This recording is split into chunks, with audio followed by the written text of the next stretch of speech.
تھے اور مسلمان چاہتے تھے رومی غالب آ جائیں، کیونکہ رومی بہرحال اللہ پر، پیغمبروں پر، وحی پر، اس آسمانی کتابوں پر اور یوم آخرت پر ایمان رکھنے کے دعوے دار تھے، لیکن غلبہ فارسیوں کو حاصل ہوتا جا رہا تھا۔ تو اس وقت اللہ نے یہ خوشخبری نازل فرمائی کہ چند برس بعد رومی غالب آ جائیں گے، لیکن اسی ایک بشارت پر اکتفا نہ کی، بلکہ اس زمن میں یہ بشارت بھی نازل فرمائی کہ رومیوں کے غلبے کے وقت اللہ تعالیٰ مومنین کی بھی خاص مدد فرمائے گا، جس سے وہ خوش ہو جائیں گے۔ چنانچہ ارشاد ہے، یعنی اس دن اہل ایمان بھی اللہ کے ایک خاص مدد سے خوش ہو جائیں گے۔ اور آگے چل کر اللہ کی یہ مدد جنگ بدر کے اندر حاصل ہونے والی عظیم کامیابی اور فتح کی شکل میں نازل ہوئی۔ قرآن کے علاوہ خود رسول اللہ صلی اللہ علیہ وآلہ وسلم بھی مسلمانوں کو وقتاً فوقتاً اس طرح کی خوشخبری سنایا کرتے تھے۔ چنانچہ موسم حج میں آپ کو عکاظ، مجنہ اور ذوالمجاز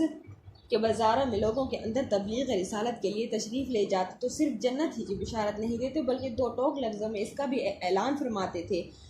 لوگو لا الہ الا اللہ کہو، کامیاب رہو گے اور اس کی بدولت عرب کے بادشاہ بن جاؤ گے، اور اس کی وجہ سے عجم بھی تمہارے زیر نگین آ جائے گا، جب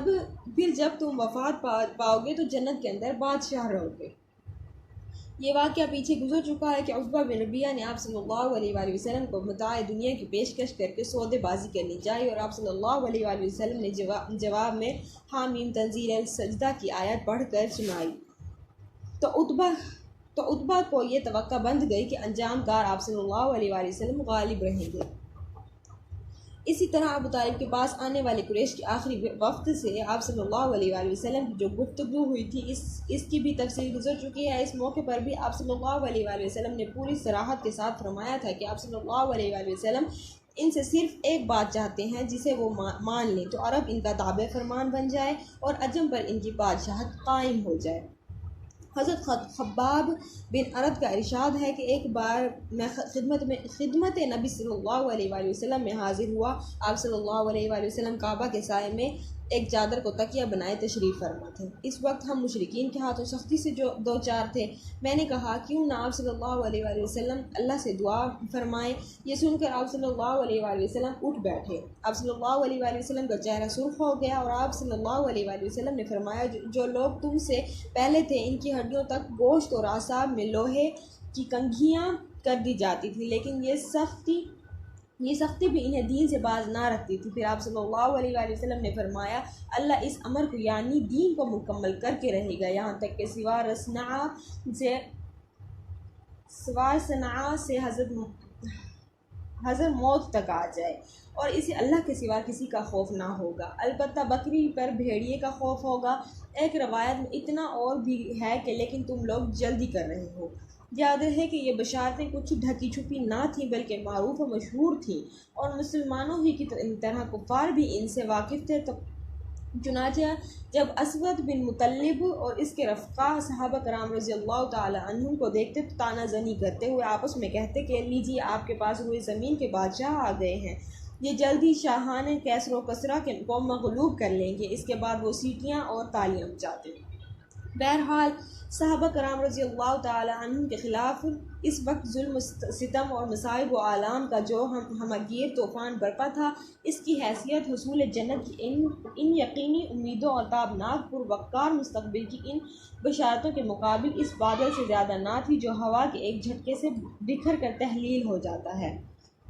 علاوہ ازیں رسول اللہ صلی اللہ علیہ وآلہ وسلم اہل ایمان کو ایمانی مرغوبات کے ذریعے مسلسل روحانی غذا فراہم کر رہے تھے، تعلیم کتاب و حکمت کے ذریعے ان کے نفوس کا تزکیہ فرما رہے تھے، نہایت دقیق اور گہری تربیت دے رہے تھے، اور روح کی بلندی، قلب کی صفائی، اخلاق کی پاکیزگی، مادیات کے غلبے سے آزادی، شہوات کی مقاومت اور رب السماوات والارض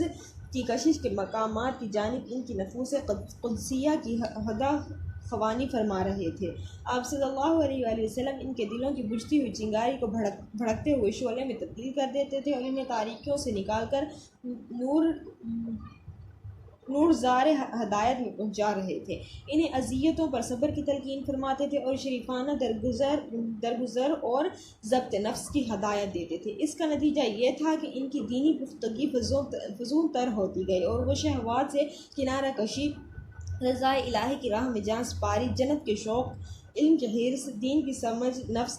کے محاسبے، جذبات کو دبانے، رجحانات کو موڑنے، ہجانات کی لہروں پر قابو پانے، اور صبر و سکون اور عزت و وقار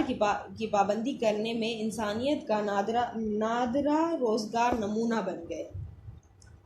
تو جی اسی کے ساتھ ہمارا مکی زندگی کا دوسرا مرحلہ ختم ہوتا ہے الحمدللہ۔ اگلی ویڈیو میں ہم تیسرا مرحلہ شروع کریں گے، اور امید ہے آپ سب کو میری یہ ویڈیوز اچھی لگ رہی ہوں گی، آپ لوگ کچھ نئی باتیں سیکھ رہے ہوں گے اور کچھ آپ لوگ پہلے سے بھی جانتے ہوں گے۔ امید ہے آپ سب مجھے سپورٹ کریں گے اور میرے چینل کو سبسکرائب کرنا نہ بھولیں۔ بہت شکریہ۔